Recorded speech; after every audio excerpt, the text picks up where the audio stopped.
you are someone who's just completed their master's studies or their PhD studies within the European continent, or you are contemplating on applying for a master's program or a PhD program, and then later you would want to work within the European continent, then this video is for you. So please watch until the very end so that you can get some bit of insight or tips that will be very helpful for you. So this is one of the questions that have been asked on this channel. How do I transition from being a student into employment, and what do I need to look out for? Now, as someone who has done this process, I would not quite say that it's an easy process, because it's not easy and it's also very country dependent. So one thing I'll tell you for sure is there's lots of schemes for students to transition into work or transition into maybe internships or PhDs as soon as maybe you have completed maybe like your master's or maybe your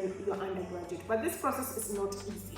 So I will share some insights and tips that helped me by then, as well as I've seen some people being helped a lot by this insight. So please stick around so you can take all the notes and be ready for the next transition period, because it's not easy at all. I'll tell you for a fact.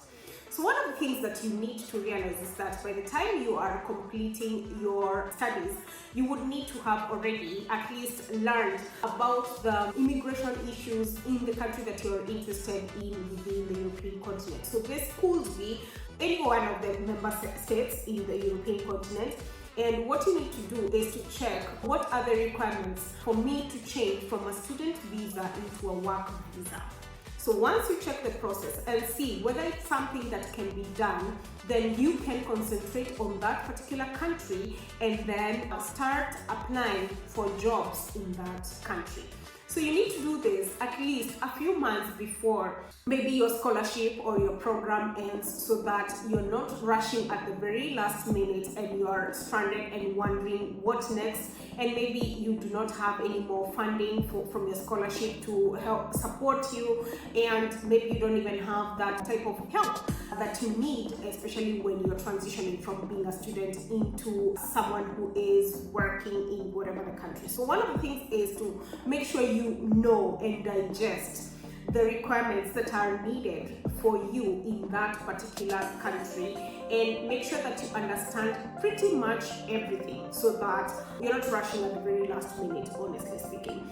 Now, once you know exactly what is required of you, then the other thing is to start applying for jobs. And one of the things that really helped me was to network, as well as get to know what is the market like for the skill set that you have, and that way you are able to find an opportunity. So for example, if you did, let's say, an internship in one of the companies that is in one of the European countries, and then maybe you got to have very good rapport with the people in that company, then you could potentially ask them to see whether there's an opportunity available for you, and that way you can integrate into that company and see where that leads as well. Usually in the universities, they have like open days for employers who come to showcase their companies.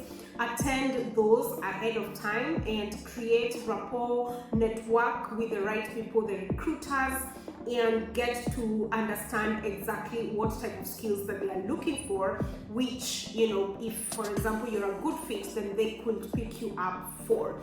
Now, another thing that also helped me is to check out even other European member states which have, like, for example, the Syear Visas. So for example, the Netherlands has a very good scheme like the Syear Visa, which allows students who've graduated on Erasmus to go and look for jobs in the Netherlands, which is something that you need to check ahead of time, again, because it's a long process, it costs money. And you can also check out, like, for example, the EU Blue Cards. I've spoken about the EU Blue Card on this channel as well. So the EU Blue Card can be available pretty much in any one of the member states, and you can check out and see what EU Blue Card would be the best fit for you, depending on the skill set, the jobs that are available, as well as the bureaucratic system that is available for you, and get to take advantage of that. Now, another thing that really really helped me is to get to understand what are the dynamics of work in certain countries. So for example, if you're still studying and maybe a certain country allows you to work for a few hours, so for example maybe allows you maybe 20 hours per week or maybe 15, whichever it is, you can already start taking advantage of that so that you can be able to transition better. So one thing for sure is that it's not easy to study and work, that is for sure. But if you are looking to transition eventually to being a full-time employee, starting with part-time jobs can be something that you look into. And you can find these temporary jobs on websites like Indeed.com or LinkedIn as well. I mean the mainstream websites, as well as the local employment websites that are available in the European country that you're living in, or the European country that you envision yourself to go into. So you can start with temporary jobs as you transition into full-time work, and even into those temporary jobs, perhaps it's a company that just needs someone for a certain period of time. You can always network and create a rapport where they can be able to maybe pick you up on a contractual basis. Now, another thing that you need to notice is that once you complete your studies, you need to go through the process of now changing from a student visa into a work permit. So there's a cost involved, there's lots of documents that are involved.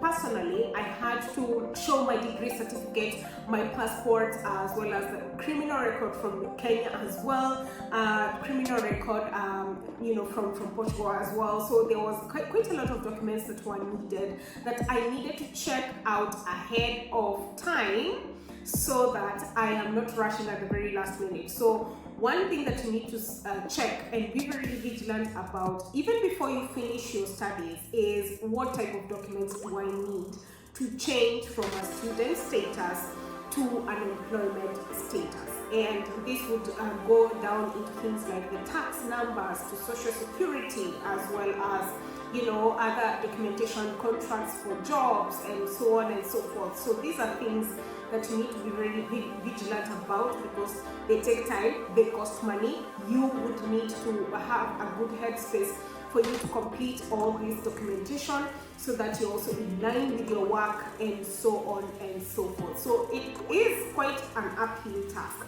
but it can definitely be done. So these are some of the things and the tips and the insights that I could obviously give if you're looking to move from student status into work status.